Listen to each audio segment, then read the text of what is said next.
Pardon the interruption, but I'm Frank Isola. It's Forgiven X Day, Tony. Do you have any exes you like to forgive? I'm Tony Kornheiser, yes. I forgive you, Oprah. That's funny. I used to read about that all the time on the gossip pages. I've never met Oprah. Nice. You ever met Oprah? I've seen her at Bulls games. Oh, is that right? But then again, I've seen Michael Wilbon at Chicago Bulls games. I didn't know that they could have a Chicago Bulls game without Michael Wilbon. I thought that was in his and contract. she also sat like in the 12th, 15th row. She didn't sit courtside. Is that right? Gene Siskel would sit courtside. There you go. There you go. Welcome to PTI, boys and girls. Wilbon's waxing appointment has gone longer than expected, so I am joined by our great friend from The Athletic, Mr. Frank Isola. Wow! They're still cheering. And we begin today with tonight's Game 4 of the American League Championship Series. Our thinking was that yesterday's rainout would help the Yankees as starter Masahiro Tanaka is able to go tonight on full rest. The Yankees trailed 2-1 and did nothing against Garrett Cole in Game 3. So, Frank, is this game a must-win for the Yankees? Of course it's a must-win. You lose tonight, then you have to win 3 games over 3 days, and then you have to beat Justin Verlander, and then probably in Game 7, Garrett Cole. So, and both of those two in Houston. Yeah, exactly. Yeah, so well, here's an issue that you have too. Mother Nature is not kind to the New York Yankees because the Yankees are a bullpen team. That's what the strength of the team is. So now, if you play it out over a couple of days, they don't have their starters go more than 6 innings. In fact, the last starter in a playoff game that went at least 7 innings was CC Sabathia all the way in 2012. So, Tony, they're going to rely on their bullpen. Now you're asking their bullpen to pitch multiple days. To pitch and pitch and pitch and pitch. Exactly. Yeah, I understand that. Can we agree that the Astros are the best team in baseball this season? I'm not saying right now, but they're the best team in baseball. So the Yankees, it seems to me the Yankees were in a position where they almost had to win all 3 games at home, and they've already lost one of those games at home, and I think it's a must-win. I think they are buoyed by the fact that Tanaka is historically great in the postseason. If I have these numbers correct, he's got a 1.32 ERA, and that's third all-time with pitchers with 40 or more innings, and the 2 ahead of him are Mariano Rivera and Sandy Koufax. So this affords them their best shot, but to me, they don't win by pitching. They win by hitting. Yeah. They win by hitting. Yeah, but, Tony, 2 years ago, they tried to win by hitting, and it didn't work against the Houston Astros. The Dodgers were going to win with hitting, and it didn't work against the Nationals because 2 great pitchers, and Houston has them, just like the Nationals have them, could beat good hitting. You know, on July 31st, it was interesting. The Diamondbacks played a day game. Zach Greinke started that day at Yankee Stadium, and that was the night that he got traded. He lost to the Yankees that night. A big thing was, he's not really cut out for New York. We'll see if he's cut out for New York tonight because this could be a big-time performance by Zach Greinke on the road at Yankee Stadium. So my understanding was that he's pitched well against the Yankees this year. But in the postseason, in this postseason, his ERA is 8.38. And look, we're both New Yorkers, so I don't want to overplay it too much, but there is something to be said about standing on the mound at Yankee Stadium in a playoff game. Yes. And the crowd is going to be, out for blood Although tonight you might not be able to stand on the mound. You might be blown off the mound. You might get blown off the mound. All right. Patrick Mahomes, who, by the way, is the son of a former Major League pitcher, is starting tonight against the Denver Broncos on 3 days rest, and that may not be such a good thing. Mahomes is nursing a sprained ankle, and the Chiefs are also limping, having lost 2 straight at home. Tony, the Chiefs don't have a bye until the final week of November, so are they doing the right thing by playing Mahomes on an injured ankle? If they win, they're doing the right thing. If they lose in this game, probably not. But if they win in this game, he's got a week and a half to rest and to heal. You would be crazy. Andy Reid's been around a long time.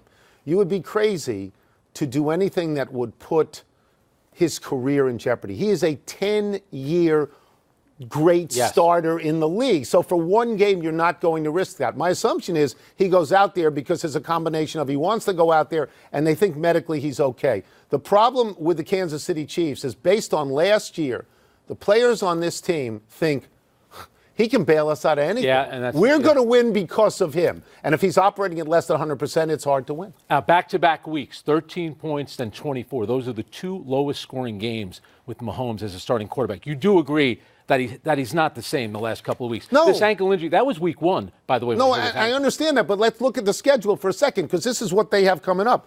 They got the Packers and the Vikings after this game or next for the Chiefs. They got to win this game. It's a hard place to play at Denver. All right?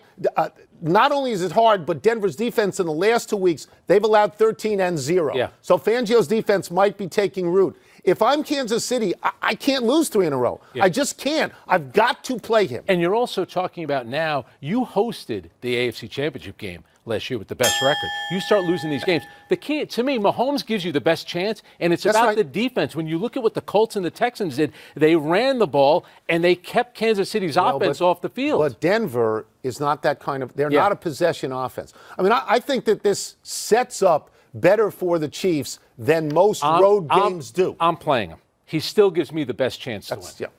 The greatest wide receiver in Dallas Cowboys history, Michael Irvin, has a solution for the Cowboys' recent woes, and that is to pick up Antonio Brown. Irvin said on Dallas radio today, quote, "We need some HELP, some real help. I don't care what kind of public relations nightmare comes with it. Wins can cure some of those things. Maybe we should just go pick him up for a week or two," unquote. Frank, can you see Jerry Jones doing this? I don't think I can right now. And if I'm Jason Garrett, don't you have enough issues already? You're really going to bring Antonio Brown in. And Amari Cooper will be back soon enough. The issue is not wide receiver. The issue really is the offensive line. Dak Prescott was under pressure the entire game. And then if you look at Ezekiel Elliott the last 3 weeks, 35 yards rushing, 62. He did have 105 against the Jets, but he carried the ball 28 times. To me, it's more about the offense. You don't need to bring in there's enough issues going on with this team right now. A huge Sunday night game at home against the Eagles. I'm not going down this road. All right, so I'm going to take the original question. Can I see Jerry Jones doing this? And of course I can. He brought in Greg Hardy. Greg Hardy, at that point, had already been once convicted of domestic abuse. So he would bring in Antonio Brown. Antonio Brown played one game, caught 4 passes, and caught a touchdown pass. Antonio Brown's a great receiver. I can't imagine the league allowing him to play. And you can sign him all you want. I cannot imagine Roger Goodell saying it's okay to just put him in the lineup right now. Because by the Patriots cutting him, they gave the league enough time to say, no, we've looked at this and we're not going to do it. I understand your point about the problems on that club. I think the people that are on that boat now are on that boat for the rest of the year. The only change they can make now is coach or coaching staff. There's nothing else to do because the players on that team have acquired the reputations as playoff players, and they're not playing that way. You're getting on me for not really answering the question. No. Let me ask you. I'm going to give you a question to answer then. How about the fact that Terrell Owens, former Cowboy, comes out and tells Jerry Jones you got to get rid of the coach? Now you have another. Now Michael Irvin's in a different category than Terrell Owens. Michael Irvin is the greatest thing on television and radio in the world. As if Jerry Jones isn't getting enough advice from people. Here's the interesting thing. That this is a terrible division that they are in. They are playing the Philadelphia Eagles. Philadelphia Eagles are getting 3 points, which means people don't think the Cowboys are dead yet. But even if they lose, they're still only 1 game out in that division. So you don't have to make that determination for the rest of the time this week. Yeah, you're absolutely right. All right, the Dolphins are well on their way to an 0-16 season and securing the top overall pick in the 2020 NFL Draft. They stripped down their roster in what appears to be a classic tank job. Of course, the team says they're not tanking, and NFL Commissioner Roger Goodell agrees, saying on Wednesday, quote, "We don't see that." He also said the league has no plans to adopt an NBA-style draft lottery. All right, Tony, would you want a draft lottery in the NFL? I never saw the need for it. I never thought anybody tanked in the NFL. Yeah. Because players can get hurt. That's right. I mean, the players, you go out there, you have to play hard. Now, maybe a team can do what they're doing and get rid of quality players and get nothing back right now in return. Look, when they, in the last 2-point conversion attempt against the Redskins are a bad team. They had scored twice in the fourth quarter. They had momentum. They were at home. You kick the point, you win in overtime. When they throw that dopey screen pass, I thought they were tanking. I thought they were tanking. But I think it was a bad play. I think Brian Flores was showing compassion by saying, "I will not have a game go into overtime. We'll try to win this game right now." But I don't think. So that they were my point would be this: even if they were tanking and they wanted a quarterback, which people presume they want Tua. In the last 20 years, I'm going to give you 5 names of number 1 overall quarterbacks who are taken: David Carr, Jamarcus Russell, Sam Bradford, Jameis Winston, Tim Couch. There's no exact science to this. You know what? I knew you were going to do that. Since 1980, John Elway, Troy Aikman, Peyton Manning, Eli Manning, Cam Newton, Jared Goff 50-50. have all gone to the Super Bowl. Here's why I would do it, though. Everything about the NFL is TV. The NBA draft lottery is a big deal. Why not do a draft lottery for the first 5 It's a real good 15-minute show. And with this country, we're crazy about college football and the NFL. Why not do it? Make the odds so that if you are 0-16, you have the best chance of getting the number 1 pick. But for a TV event, that's why fine. not? But we both think that while we think that tanking in the NBA has gone on regularly, I never thought it went on in the NFL. I agree. Never. Speaking of the NBA, Bradley Beal early this morning signed a 2-year extension with the Washington Wizards for $72 million, 2 years. That is a big number. This will keep Beal in Washington for at least the next 3 seasons. Now, the Wizards stink right now. Frank, do you understand this move for both Beal and the Wizards? I understand. Well, obviously, Bradley Beal, you can't turn down the money. And remember, when he does opt out of the contract, 10 years of service, he's in position to sign the richest contract in NBA history until the next guy signs the richest contract in NBA history. Also, a couple of things to remember. 6 months from now is when he can be traded. But obviously, the trade deadline is in February. So this summer, the options are still there for the Wizards to potentially trade Bradley Beal, but it seems like from his side and the Wizards, they want this to be a long-term marriage. See, I'm stunned by this. I'm stunned by this because I thought with John Wall out probably for the entire season this year, that the only thing they could do to get players, to get draft the best picks, player. Have you seen that roster? I know. He is the only player worth anything on that roster. So that's why it was a little bit stunning to me. I read the Washington Post story today, and the Washington Post story indicates that his agent, Bradley Beal's agent, says that Ted Leonsis, the owner of the team, has assured Bradley Beal that he's going to be at the center of all things. Well, if you're John Wall, and you read, John Wall's making, at the end of his contract, $47 million a year, and is untradeable as a result. If you're John Wall, you think, wait a minute, what do you mean Bradley Beal? Why is he at the, what about me? You know, it's amazing. They have not been to a conference final since 1979. That is a long time. Now, that's 40 years, because that's when I went to work at the Post. The most significant game that they've played in, Bradley Beal and John Wall together, Game 7 against Boston. Beal was 11 of 16. Your guy, John Wall. 0. 8 of 25. No, last quarter, no points in the last quarter. Beal is a fine player, although you rarely build around a 2-guard. But does he not want to win? I think he's caught up because you're caught up in this. The Mystics just won a championship owned by Ted Leonsis. Right. The Nationals, not owned by Ted Leonsis, it's owned by Ted Lerner. But he's seeing how the city's getting caught up in that. Maybe you start to dream a little bit, and you're getting the money. You follow the NBA. The Wizards are 2 years away from being 2 years away. I mean, come on. Let's take a break. They got to get lucky in the draft. Coming up, what is the status of Giancarlo Stanton? And what's wrong with the Astros rookie slugger, Jordan Alvarez? What the Wizards have done recently is they've hired 400 middle management people. There's only 2 places for real journalists to be tonight: at blustery, overcast Yankee Stadium like Buster Olney, or on the living room couch like me. We welcome Buster. Let's start with the weather conditions. The rain is gone, but exactly how windy is it?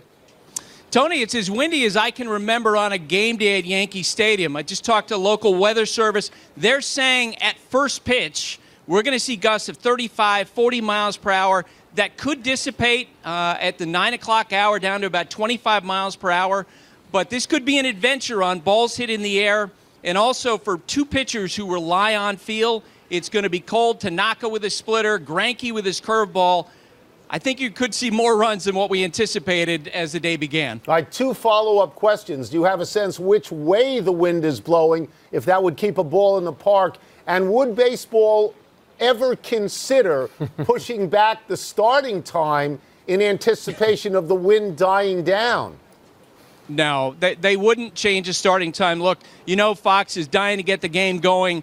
And as one of the groundskeepers told me, look, just watch where the mist is blowing when we water the infield. The flags say the wind is blowing hard out to right field, but when you look at the mist when they're watering the infield, hard out to left field. So when you see fly balls hit to left field tonight, you could see some real damage. You could see some infielders staggering around. Might be what the Yankees need to break free their offense. Yeah, Buster, they've scored just 3 runs the last 20 innings. Gleyber Torres is their best offensive player thus far in the series. They're going to bat him 4th. There was some talk about batting him 3rd. What about what the Yankees have done with this lineup for tonight's Game 4? Yeah, there's no doubt they're going on recent results. You know, Aaron Hicks was injured on August 3rd, and he basically missed more than 2 months. He's only played a couple games, but he's had good at-bats the last 2 days, and he's hitting 3rd tonight. And to your point, Gleyber Torres hitting cleanup.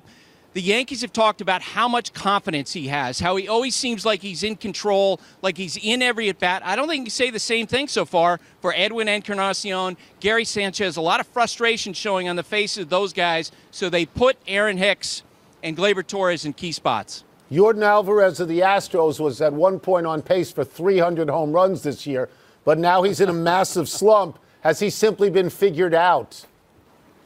Yeah, and during the course of the year, when you talk to the Astros people about Alvarez, they always talked about what great adjustments he made from at-bat to at-bat.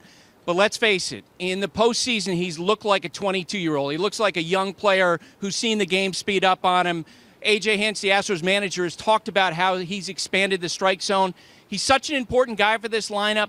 They're hoping at some point he puts it together and he reduces the strike zone for himself and he doesn't chase pitches. I think moving forward as they face the Nationals, especially with those right-handers, if they make it to the World Series, that would be really key. You know, it's been a rough year for Giancarlo Stanton. And, of course, during player introductions, he's getting booed. What's going on with him? And also, what are his teammates saying about him? Well, he clearly is struggling with that right quad. Just a little while ago, guys, he was out here running around the infield, and you could see as he was gingerly moving from first to third base, and that would be the best way to describe it, gingerly moving. And as he pulled closer into third base, you could see he was having some physical reaction to what he was feeling in that quad as he slowed down. And almost immediately after that, the Yankees lineup came out without Giancarlo Stanton in the lineup. When you talk to the other players, they say, look, we'd love to have him in there, but they understand. He's dealing with a physical issue. What I was told this morning is that the Yankees, to this point, are not ready to take him off the roster. If they do that, they would not only lose him for the rest of this series, but they would lose him potentially for the World Series as well. I would get you out of here on this. Baseball cleared the Astros of using a whistling noise as part of a sign-stealing effort at home. Do opponents, do they feel that the Astros are stealing signs? There's no doubt about it. Look, there's a refrain around baseball where they suspect that the Astros are doing something, especially when they're playing at home. Now, the other day, A.J. Hinch went into the interview room and he talked about how there's so much paranoia. He thinks it's funny. I do think at times when you're watching the game, especially Alex Bregman, that some of what they're doing on the field, you know, giving indications, look at the glove or move up in the box, you're reading the lips. Some of this now has become counterintelligence where the Astros know they're in the heads of the opponents, and so they're being very demonstrative. But to your original question, no doubt, folks with other teams think the Astros are doing something in terms of relating signs to their hitters. Thank you, Buster. Thanks, Tony. Thanks, Frank. Let's take one last break, but still to come, did JaVale McGee show poor sportsmanship when he appeared to fake an injury last night? And NBA general managers say a Los Angeles team is going to win the title. But which one? So two things about Buster. One, he's a dairy farmer, and two, I want that jacket. Good beat writer way back when.